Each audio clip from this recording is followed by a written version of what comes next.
அனைவருக்கும் வணக்கம். நாம் இன்றைக்கி இந்த வீடியோவில் என்ன பார்க்க போகிறோம் அப்படின்னா, நம்ம வீட்டு பூஜை அறையை எப்படி பராமரிப்பது, நம்ம வீட்டு பூஜை அறையில் என்னென்ன செய்யலாம் செய்யக்கூடாது, நம்ம எப்படி இறைவனை வணங்குறது என்பதை பற்றிய தான் சுவாரஸ்யமான தகவலை தெரிஞ்சுக்க போகிறோம். இந்த வீடியோ உங்களுக்கு பிடிச்சிருந்தால் லைக் பண்ணுங்கள், ஷேர் பண்ணுங்கள், கமெண்ட் பண்ணுங்கள். இன்னும் நீங்கள் உற்சாக மீடியா சேனலை சப்ஸ்கிரைப் பண்ணாமல் இருந்தீங்கன்னா சப்ஸ்கிரைப் பண்ணிக்கோங்க. கூடவே இருக்கிற பெல் ஐக்கானை கிளிக் பண்ணிக்கோங்க. வாங்க வீடியோக்குள்ளே போகலாம். நேர்மறை ஆற்றல், தெய்வீக சக்தி, லட்சுமி கடாட்சகம் ஆகியவை இருக்க இடமே நம்ம பூஜை அறை தாங்க. பூஜை அறையில் சாமி படங்களை தவிர மற்ற பொருட்களை எப்படி மிக மிக அவசியமாக பயன்படுத்தலாம் என்பதை பற்றியும் பார்க்கலாம். காய்ந்த பூக்கள், காய்ந்த அல்லது அழுகிய எலுமிச்சை பழங்களை கண்டிப்பாக நம்ம பூஜை அறையில் வச்சிடக்கூடாதுங்க. அப்படி வச்சுருந்தோம் அப்படின்னா என்ன ஆகுன்னா, நமக்கு எதிரான எதிர்மறை ஆற்றலை உருவாக்கி தரதற்கு அதிகமான வாய்ப்புகள் இருக்கிறது. நமது பூஜை அறையில் இருக்கும் சாமி படங்களை வாரத்திற்கு ஒரு முறையோ அல்லது 2 முறையோ சுத்தம் செய்து வைத்தால் நமது வீட்டிற்கு தெய்வ கடாட்சகம் உண்டாகும். பூஜை சாமான்கள், விளக்கு போன்றவற்றை திங்கள், புதன், சனி ஆகிய கிழமைகளில் சுத்தம் செய்வது மிக சிறப்பாகும். செவ்வாய் மற்றும் வெள்ளிக்கிழமைகளில் கண்டிப்பாக சுத்தம் செய்யக்கூடாது. நமது வீட்டு பூஜை அறையில் விளக்குக்கு அருகில் கணபதியோ அல்லது குலதெய்வத்தின் படங்களையோ வைத்திருக்கக்கூடாது. விளக்குக்கு அருகில் எப்பொழுதுமே செப்பு அல்லது வெள்ளியிலான பாத்திரத்தில் எப்பொழுதுமே தண்ணீர் வைத்திருக்க வேண்டும். நமது பூஜை அறையில் விளக்கேற்றிய முழு பலனும் கிடைக்க வேண்டும் என்றால் நமது குலதெய்வத்திற்கு ஒரு மண் அகல் விளக்கு ஏற்ற வேண்டும். அகல் விளக்கு தீபம் ஏற்ற வேண்டும். அப்பொழுதுதான் தெய்வ கடாட்சகம் நமது வீட்டில் நிறைந்திருக்கும். ஆடி வெள்ளி, தை வெள்ளி, கார்த்திகை வெள்ளி ஆகிய நாட்களில் குத்து விளக்கு பூஜை செய்யும் பொழுது 5 முக குத்து விளக்கை ஏற்றலாம். அது சிறப்பானதாக இருக்கும். மற்ற நாட்களில் ஒரு முக விளக்கை ஏற்றினாலே சிறப்பாதான். குத்து விளக்கின் மேல் பகுதியில் உள்ள அன்னப்பறவையின் முகம் இருக்கும் பகுதியில் இருக்கும் முகத்தில் தினமும் குத்து விளக்கு ஏற்ற வேண்டும். அது சிறப்பானதாக இருக்கும். நமது வீட்டு பூஜை அறையில் கட்டாயமாக நைவேத்தியம் செய்யும்போது 1 டம்ளர் தண்ணீர் வைத்து வழிபட வேண்டும்.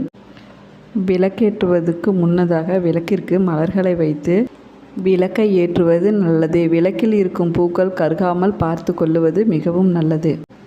விளக்கேற்றிய பிறகு சாம்பிராணி அல்லது தூபம் ஏற்றி வழிபட வேண்டும். இது வீட்டுக்கு தேங்கி இருக்கும் எதிர்மறை ஆற்றலை அகற்றுவதற்கு உதவியாக இருக்கும். சாம்பிராணியில் சில மலர்கள் மற்றும் புத்துணர்ச்சி ஊட்டும் வாசனைகள் உள்ளதால் அவற்றை பயன்படுத்த முயற்சி செய்யவும்.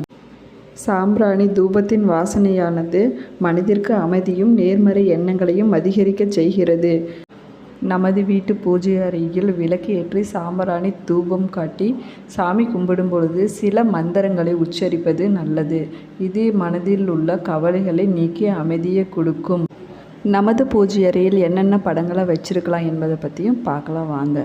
பூஜை அறையில் முதற்கட்டமாக விநாயக பெருமாள், வள்ளி தெய்வானையுடன் கூடிய முருகப்பெருமான், ஸ்ரீ மகாலட்சுமியுடன் கூடிய பகவான் நாராயணன், நம்பிகையுடன் கூடிய சிவபெருமான், பசுவுடன் அல்லது ராதையுடன் கூடிய கிருஷ்ணர் தனித்த உருவத்துடன் காணப்படும் படங்கள் என்றால் காமாட்சி, மீனாட்சி, விசாலாட்சி, பால திரிபுர சுந்தரி மற்றும் லலிதாம்பாள், அஷ்டலட்சுமி ஆகிய அம்பிகை படங்களும், கல்வி ஞானத்திற்கு அதிபதியாக இருக்கக்கூடிய சரஸ்வதியின் படம் மிக மிக நமது பூஜை அறையில் முக்கியமாக இடம்பெற வேண்டிய படங்களில் ஒன்றாகும். நமது பூஜை அறையில் குலதெய்வத்த படத்தை வைத்தும் பூஜை செய்வது மிகவும் நல்லதாகும். மகாலட்சுமி வழிபாடு செய்தால் மிகவும் நல்லதாகும். செல்வ வளம், சொத்துக்கள், அதிகாரம், அழகு, குழந்தை பேறு ஆகியவற்றிற்கு காரணமான தெய்வமான மகாலட்சுமி கருதப்படுகிறார். இந்துக்களின் வழிபாட்டு முறையில் விநாயகருக்கு அடுத்தபடியாக மகாலட்சுமியை வழிபடுவது முக்கிய இடத்தை வகிக்கிறது. ஒரு வீட்டில் அனைத்து விதமான செல்வங்களும் நிறைந்திருக்க வேண்டுமென்றால் அஷ்டலட்சுமிகளின் அருள் கிடைக்க வேண்டும். எங்கெல்லாம் லட்சுமி தேவி குடியிருக்கிறாளோ அந்த இடத்தில் துன்பங்கள், வறுமை என்பது இருக்கவே இருக்காது. அதனால் அனைத்து வீடுகளிலும் லட்சுமி தேவியின் வழிபாட்டை அவசியம் செய்து வருகின்றனர். மகாலட்சுமியின் வழிபாட்டிற்கு ஏற்ற நாளாக வெள்ளிக்கிழமை கருதப்படுகிறது. மகாவிஷ்ணுவின் மனைவியான மகாலட்சுமி நவராத்திரியின் 4, 5 மற்றும் 6ஆம் நாளுக்குரிய தெய்வமாக கருதி வணங்கப்படுகிறார்.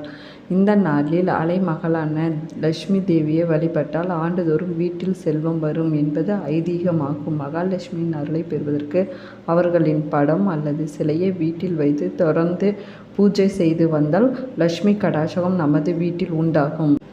மகாலட்சுமியின் அருளை பெறுவதற்கு தினமும் லட்சுமி காயத்ரி மந்திரத்தை 108 முறை பாராயணம் செய்வது நல்லது. தாமரையில் லட்சுமி தேவி வாசம் செய்கிறாள் என்பது ஐதீகமாகும். நமது வீட்டு பூஜை அறையில் தினமும் 2 மண் அகல் விளக்குகளில் நெய் விட்டு தீபம் ஏற்றி வருவது நல்லது. தாமரை மலர்கள், தேங்காய், ஏதாவது ஒரு இனிப்பு வகைகளில் லட்சுமி தேவிக்கு படையலிட்டு அவரது மனதை குளிரச் செய்வது நல்லது. வெள்ளிக்கிழமைகளில் வீட்டில் பூஜை அறையில் தாமரை தண்டு திரியை பயன்படுத்தி நெய் விளக்கு ஏற்றி வந்தால் மகாலட்சுமி கடாட்சம் உண்டாகும். இதன் மூலம் திருமண தடைகள் நீங்கி திருமண யோகம் கைகூடி வரும். வீட்டில் சங்கு வைத்திருப்பது மிகவும் நல்லது. இது அதிக அளவில் நேர்மறை சக்திகளை ஈர்க்கக்கூடியதாகும். வீட்டின் பூஜை அறையில் வலம்புரி சங்கு வைத்து வழிபடுவது மகாலட்சுமி வீட்டில் இருப்பதற்கு சமம். வீட்டில் லட்சுமியின் அருள் எப்பொழுதும் நிறைந்திருக்கும். சங்கு வீட்டில் இருந்தால் துன்பங்கள் நீங்கும். அதோடு வெற்றி, ஞானம், மகிழ்ச்சி ஆகியவையும் கிடைக்கும். மகாலட்சுமியின் அருள் கிடைக்கும். இது குபேரனையும் குறிக்கக்கூடியதாகும் என்பதால் செல்வ வளத்தை ஈர்க்கக்கூடியதாகும். சங்கினை வெள்ளை, சிவப்பு அல்லது மஞ்சள் நிற துணியின் மீதே சங்கினை வைத்திருப்பது நல்லது. வெள்ளி அல்லது மஞ்சள் பாத்திரத்தில் வைத்திருக்க வேண்டும். அதேபோல நமது பூஜை அறையில் எவ்வளவு விலை உயர்ந்த தங்கம், வெள்ளி போன்ற பொருட்களான விளக்குகள் இருந்தாலும் ஒரே ஒரு அகல் விளக்காவது ஏற்றி பூஜை செய்ய வேண்டும். நமது வீட்டில் உள்ள தெய்வ படங்களுக்கு பூஜை செய்யும் பொழுது விளக்கேற்றி மட்டும் பூஜை செய்யக்கூடாது. கண்டிப்பாக ஏதாவது நெய்வேத்தியம் படைத்துத்தான் பூஜை செய்ய வேண்டும். நெய்வேத்தியம் என்றால் தினம் ஒரு உணவு சமைத்து படைக்க முடியவில்லை என்றாலும் சிறிது கற்கண்டாவது வைத்து பூஜை செய்வது நன்மையை தரும். நமது பூஜை அறையிலுள்ள சாமி படங்களுக்கு முன் ஒரு சிறிய கிண்ணத்தில் அரிசி, பருப்பு ஆகிய மங்களமான பொருட்களை நிரப்பி வைத்து பூஜை செய்வது சிறப்பானதாகும். குறிப்பாக விநாயகரின் பாதத்திற்கு அருகில் எப்பொழுதுமே சிறிதளவு அரிசியை வைத்து பூஜை செய்ய வேண்டும். அவ்வாறு பூஜை செய்தால் நமக்கு உணவு பற்றாக்குறையோ வறுமையோ ஏற்படாது என்பது ஐதீகமாக உள்ளது. நமது பூஜை அறையில் நாம் பூஜை செய்யும் பொழுது கண்டிப்பாக தண்ணீர் வைத்திருக்க வேண்டும். தண்ணீர் இல்லாமல் பூஜை செய்தல் கூடாது. பூஜை அறையில் எப்போதுமே பஞ்ச பாத்திரங்கள் காலியாக வைத்திருக்கக்கூடாது. சிறிதளவு தண்ணீரும் அதில் 2-3 துளசி இலைகளும் வைத்துத்தான் பூஜை செய்ய வேண்டும். அது நன்மையை தரும்.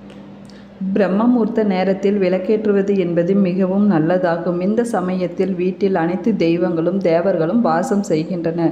பிரம்ம முகூர்த்த நேரம் என்பது அதிகாலை 3 மணி முதல் தொடங்கி 5:30 மணி வரையிலான காலமாகும். அதிகாலையிலேயே விளக்கேற்ற முடியாவிட்டாலும் குறைந்தபட்சம் 6 மணிக்கு முன்பாகவே விளக்கேற்ற வேண்டும். காலை, மாலை 2 வேளைகளிலும் விளக்கு ஏற்றினால் குடும்பத்தில் நன்மைகள் நடக்கும். காலையில் சூரிய உதயத்திற்கு முன்பாகவும் பிறகு மாலையில் சூரிய உதயத்திற்கு பிறகாகவும் விளக்கேற்றுவது மிகவும் சிறந்ததாகும்.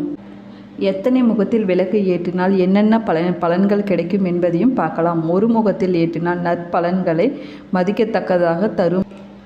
2 முகம் குடும்ப ஒற்றுமை. 3 முகம் புத்திரர்கள் தொடர்பான இன்பங்களை பெற்றுத்தரும். 4 முகம் அஷ்டலட்சுமிகளின் அளவோடு சர்வ நலன்களையும் பெற்றுத்தரும். 5 முகம் வீட்டில் செல்வம் எப்பொழுதுமே செழித்து கொண்டே இருக்கும் என்பதை குறிக்கிறது.